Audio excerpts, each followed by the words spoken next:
Meu nome é Edith, tenho 32 anos. Minha vida sempre foi uma coreografia complexa de obrigações e sacrifícios silenciosos. Mãe solo, eu aprendi na marra que cada dia era uma arena, onde eu precisava lutar contra o cansaço, a insegurança e, muitas vezes, o julgamento alheio.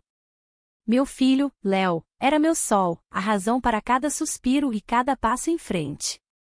Por ele, eu não apenas moveria montanhas, e eu as escalaria com as próprias mãos, se fosse preciso. Mas, às vezes, o peso do mundo parecia insistir em me puxar para baixo.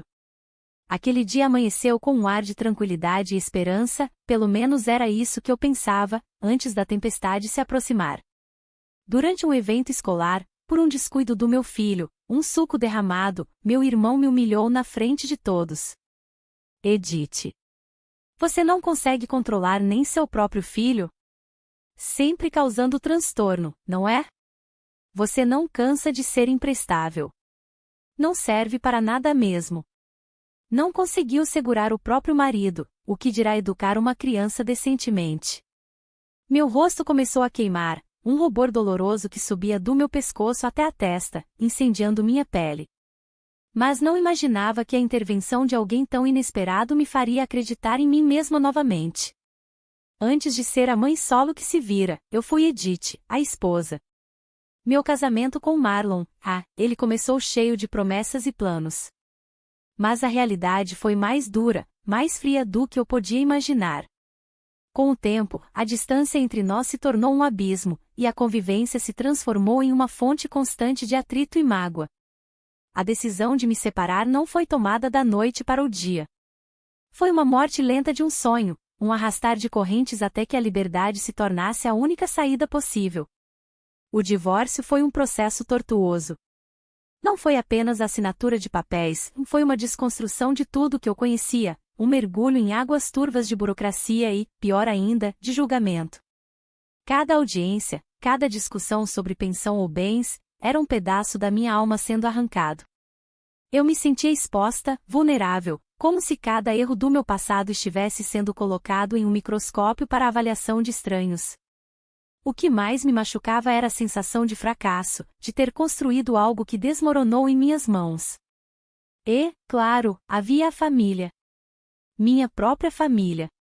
Eu sempre soube que Joseph, meu irmão mais velho, tinha uma admiração desmedida pelo Marlon. Eles eram amigos, parceiros de discussões sobre finanças e futebol, e Joseph sempre se sentia validado na companhia dele. Por isso, quando o divórcio se tornou inevitável, Joseph tomou partido. Não era um apoio velado, era explícito. Ele sempre dava razão para o meu ex, para cada argumento dele, para cada reclamação sobre mim. Edith, você não soube segurar seu casamento, ele dizia, com aquele tom de professor que sabe todas as respostas. Ou, ele é um bom homem, você que foi cabeça dura. Aquelas palavras, vindas do meu próprio sangue, eram como ferro em brasa, gravando a culpa na minha pele. Minha mãe e minhas tias, embora não tão abertamente hostis quanto Joseph, tinham seus próprios meios de me fazer sentir o peso da vergonha de ser uma mulher separada. Que pena, Edith. Tão nova e já com um casamento desfeito, ou agora é mais difícil para você arrumar alguém, com um filho pequeno. As fofocas corriam soltas nos almoços de domingo, as indiretas eram sussurradas, mas sempre altas o suficiente para eu ouvir. E o pior, meu coração apertava em dor, era quando eu percebia que Léo, por mais que eu tentasse protegê-lo, ouvia também. Eu tentei blindá-lo, juro que tentei. Criei um universo de proteção ao redor dele, com sorrisos forçados, histórias sobre como o papai e a mamãe se amam, mas de outro jeito agora, e a convicção de que ele era a coisa mais importante do mundo. Mas crianças sentem. Léo via meus olhos inchados, sentia o clima tenso em casa. E, nas reuniões familiares, por mais que eu tentasse desviá-lo, ele ouvia os cochichos, os olhares de pena direcionados a mim. Uma vez, ele me perguntou, com a voz embargada, mamãe, por que a vovó disse que a gente não tem mais uma família de verdade? Aquela pergunta me rasgou por dentro. Eu não sabia o que responder. A culpa me sufocava. Então, sim, quando Joseph me alfinetava sobre minha falta de sucesso ou minha desorganização, ele não estava apenas comentando o suco derramado. Ele estava ecoando anos de desaprovação, a crença de que eu era incapaz, de que eu havia falhado em tudo, inclusive na vida de casada. Cada crítica dele era um lembrete do divórcio, da vergonha, dos sussurros que Léo, meu filho, havia escutado. Eu estava ali, na semana da inovação da escola do Léo, tentando respirar fundo. O auditório estava lotado, um mar de rostos curiosos e atentos. O ar era denso, carregado de uma mistura de ansiedade e excitação por um evento tão importante. O cheiro de café fresco e os biscoitos recém-assados da lanchonete da escola se misturavam no ambiente, um aroma que, ironicamente, tentava disfarçar a tensão que eu sentia. Joseph estava no palco, irradiando autoconfiança, e apresentava Charles, o palestrante, com uma empolgação quase infantil. Senti um calor no peito. Era bom ver Joseph feliz, mesmo que isso não fosse muito comum entre nós. Ao meu lado, Léo, de 7 anos, remexia-se na cadeira, os olhos arregalados, absorvendo tudo com a curiosidade típica da infância.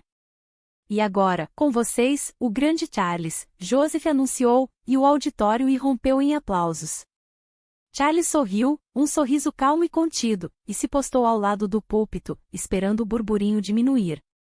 Foi nesse pequeno intervalo, antes de Charles começar a palestra, que o mundo virou de cabeça para baixo, mais uma vez. Léo, com sua energia inesgotável, se levantou para pegar um copo de suco na mesa de coquetéis que ficava na lateral do palco. Eu o segui com os olhos, meu coração já um pouco apreensivo com a agitação do meu pequeno, temendo um tropeço, uma bagunça, qualquer coisa que chamasse atenção. Ele estava tão animado, tão distraído com o movimento, que acabou esbarrando na mesa. Meu coração deu um salto. Uma onda de suco de uva voou no ar e, em câmera lenta, vi a mancha roxa se espalhar bem na camisa branca e impecável de Joseph, que estava a poucos passos de distância, cumprimentando um colega diretor de outra escola. Meu sangue gelou. Eu senti o peso dos olhares antes mesmo que as palavras chegassem. O riso de Joseph e do diretor amigo cessou abruptamente. Ele virou-se bruscamente, a feição antes amigável contorcida em uma máscara de pura fúria e desprezo. Seus olhos, gélidos e acusadores, se fixaram em mim, como se eu fosse a responsável pelo apocalipse. Não era apenas raiva pelo suco, era uma raiva acumulada, uma oportunidade perfeita para me diminuir publicamente, mais uma vez. Edith.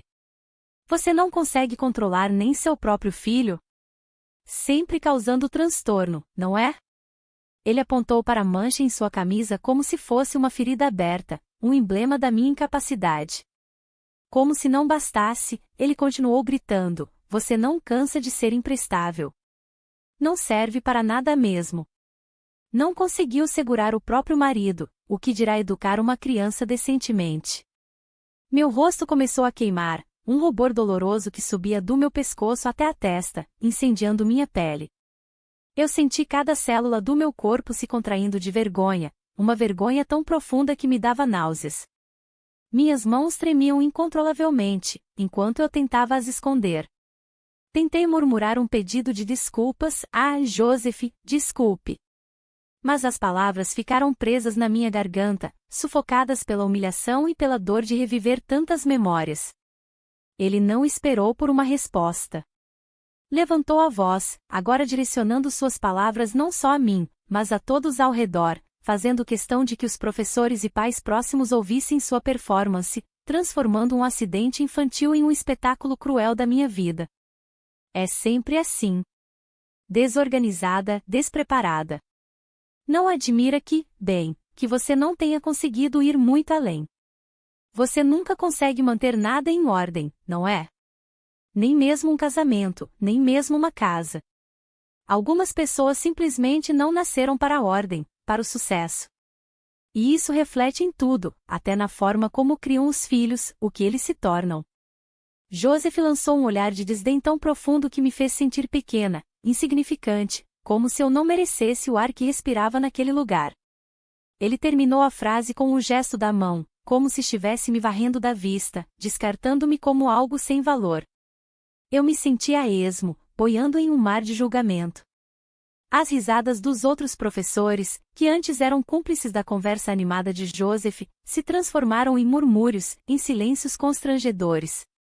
Alguns olhares eram de pena, outros de julgamento explícito, como se confirmassem cada palavra cruel que meu irmão dizia sobre o meu divórcio, minhas escolhas, minha vida desfeita. Eu senti cada um desses olhares me atravessar, me dissecando, expondo minhas fragilidades mais profundas. Léo, meu pequeno Léo, percebeu a tensão no ar. Vi seus ombros encolherem e seus olhos se encherem de lágrimas, as pequenas mãos agarrando as minhas como se eu fosse um bote salva-vidas. Meu coração doeu em vê-lo ali, sofrendo comigo, testemunha da humilhação pública da própria mãe. Eu só queria que o chão se abrisse e me engolisse para sempre, levando comigo toda aquela vergonha e a dor que apertava meu peito. A atmosfera pesava como chumbo. A sensação de impotência era esmagadora, um peso que me esmagava o peito e me tirava o fôlego. Eu não conseguia respirar direito. As palavras de Joseph ecoavam na minha cabeça, amplificadas, confirmando todos os medos e inseguranças que eu tinha sobre mim mesma, que eu era um fracasso em tudo, que não importava o quanto eu tentasse, eu sempre seria a Edith que não foi muito além, a que não conseguiu manter um casamento, a que não se encaixava no molde perfeito da família. A humilhação era um nó na garganta, apertando, sufocando, me impedindo de reagir, de me defender. Eu me afastei um pouco com Léo, buscando um canto mais discreto no auditório, sentindo as lágrimas que teimavam enrolar pelo meu rosto, quentes e salgadas, sem que ninguém percebesse. Joseph continuava rindo alto com os colegas, como se para esfregar na minha cara a verdade dele, a sua vitória naquele embate cruel, a sua superioridade que ele tanto fazia questão de exibir.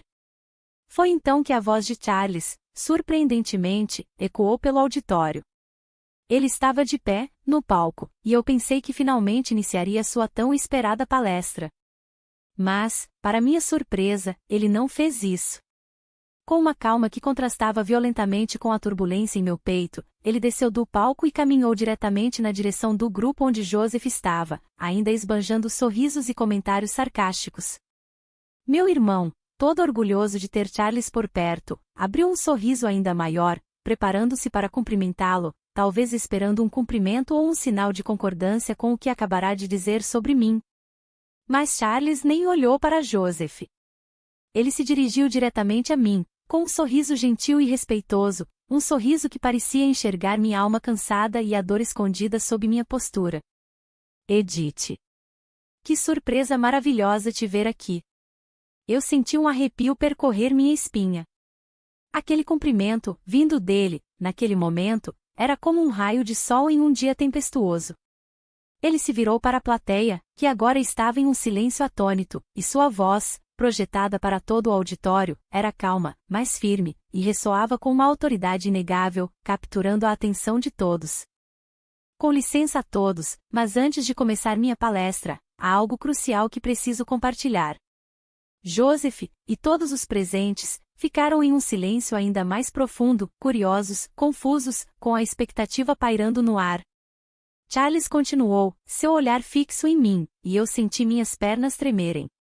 Eu não conseguia respirar, esperando o que viria, com medo de que fosse mais um golpe, mas com uma estranha esperança. Muitos me conhecem como palestrante de sucesso que sou hoje, e Joseph me fez a honra de me convidar para falar sobre inovação. Mas há uma pessoa aqui que, sem saber, foi a verdadeira inovadora em minha vida, em um momento em que eu estava no meu ponto mais baixo, em ruínas. O burburinho de curiosidade se espalhou pelo auditório. Joseph estava pálido, a boca levemente aberta, seu olhar fixo em Charles, tentando decifrar o mistério.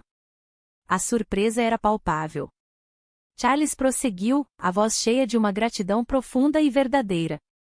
Há cerca de 10 anos, eu era um jovem recém-formado, cheio de sonhos, mas enfrentando uma depressão profunda e uma crise de ansiedade paralisante. Eu mal conseguia sair de casa, meus projetos estavam estagnados, e eu estava perdendo toda a esperança. Meus pais, que na época moravam no mesmo prédio que a família de Edith, eram vizinhos e amigos próximos dela. Cada palavra de Charles era um choque, uma revelação que eu nunca imaginei que seria dita em voz alta, muito menos para uma plateia tão grande para Joseph, que desconhecia completamente essa parte da minha história. Edith, que nem me conhecia pessoalmente, apenas via meu pai aflito com a minha situação, começou a fazer algo notável. Ela sabia que eu era jovem, orgulhoso, e que nunca aceitaria ajuda direta. Então, ela encontrou uma maneira sutil, mas poderosa. Ela começou a deixar bilhetes anônimos na minha porta. Bilhetes com palavras de incentivo que pareciam escritas para mim, frases inspiradoras que eu nunca tinha lido antes, e até mesmo sugestões de livros e artigos que falavam sobre resiliência e propósito, sobre como encontrar um caminho mesmo na escuridão. Ela fazia isso no meio da noite, sem que ninguém soubesse. Ela nunca revelou ser ela, nunca me pediu nada em troca, e nem sequer mencionou o que fazia para ninguém. Ela apenas agia, com uma bondade pura e desinteressada. Ela fazia isso mesmo vivendo suas próprias lutas e dificuldades. Ela nunca me deixou ver seu rosto, mas suas palavras foram a luz no fim do túnel. Aqueles bilhetes foram o pequeno empurrão que eu precisava. Eles me deram a força para procurar ajuda profissional, para voltar a acreditar em mim e, finalmente, para reconstruir minha vida e minha carreira. Sua bondade silenciosa, sua empatia genuína, foram a verdadeira inovação que me salvou daquele abismo. O auditório estava em um silêncio absoluto. Eu sentia as lágrimas escorrendo pelo meu rosto, quentes e salgadas, mas agora eram lágrimas de emoção, de um alívio imenso, de uma gratidão avassaladora por aquela verdade sendo dita, não por mim, mas por alguém tão importante. Joseph estava boquiaberto, a cara completamente chocada, seu queixo tremendo levemente. Sua expressão mudou de orgulho para um constrangimento profundo e choque. Sua esposa o olhava com uma mistura de surpresa e reprovação. Aqueles que antes me julgavam, agora tinham os olhos fixos em mim com admiração, alguns emocionados com a revelação daquela história tão íntima e poderosa, da minha bondade que eu mesma tinha esquecido. O silêncio do choque deu lugar a aplausos.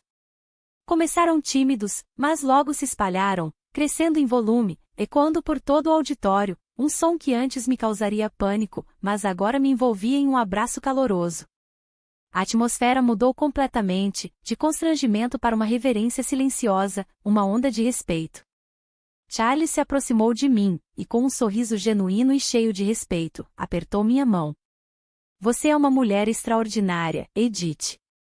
Um verdadeiro exemplo de força, resiliência e, acima de tudo, de humanidade. Ele virou-se para Joseph, que agora estava com a cabeça baixa, o rosto vermelho, e seu olhar era firme, mas sem raiva, apenas com a gravidade da verdade. E Joseph, você deveria aprender com o caráter da sua irmã. A verdadeira inovação está na capacidade de impactar positivamente a vida das pessoas, muitas vezes de forma silenciosa e altruísta, sem precisar de holofotes. Joseph tentou dizer algo, sua boca se abrindo e fechando, mas as palavras não saíram. Ele estava pálido, a imagem de arrogância e superioridade que ele exibia se desfez completamente diante de todos. Ele se sentia exposto, e eu sabia que ele estava envergonhado diante de Charles, de seus colegas e de toda a plateia. Sem conseguir suportar o peso dos olhares, ele se retirou rapidamente, quase correndo, evitando o meu olhar a todo custo, sumindo pela porta lateral do auditório. Eu me agachei e abracei Léo, que me olhava com os olhos brilhantes de orgulho e amor. Viu, meu amor? Sua mãe é forte. E você também é. Sempre acredite na bondade, por mais que ela pareça pequena, por mais que ninguém esteja olhando. O que importa é o que a gente faz quando ninguém está vendo. Senti um peso enorme, que eu carregava há anos, desde o divórcio, desde os sussurros, desde as acusações de Joseph, sair dos meus ombros. Era como se uma couraça de dor se dissolvesse no ar. Eu não precisava mais me encolher, nem me justificar. A verdade, e o reconhecimento da minha bondade por alguém tão respeitado, e que Joseph tanto admirava, me libertaram de uma forma que eu nunca imaginei. Eu me levantei, e pela primeira vez em muito tempo, me senti completa, validada. Charles e eu trocamos mais algumas palavras, ele me agradeceu novamente, com um brilho sincero nos olhos, e me deu a certeza de que a palestra dele seria um sucesso. Eu e Léo, de mãos dadas, caminhamos para fora do auditório, sob uma nova luz. Os olhares que antes me julgavam, agora eram de respeito e admiração. Algumas mães vieram me cumprimentar, com sorrisos calorosos e palavras de encorajamento, falando da minha incrível história. O ar parecia mais leve, o céu mais azul. Eu finalmente me sentia vista, valorizada, e com a certeza inabalável de que a minha força sempre esteve ali, só precisava de um empurrão para ser revelada. E, naquele dia, ela foi revelada de uma forma que mudou tudo, não só para mim, mas para todos que testemunharam o poder de uma bondade silenciosa. Obrigada por ouvir a história de Edith. Se essa história te emocionou, curta e compartilhe esse vídeo, assim estará nos ajudando a trazer mais histórias impactantes, e se inscreva no canal para não perder nenhuma história. Até o próximo vídeo.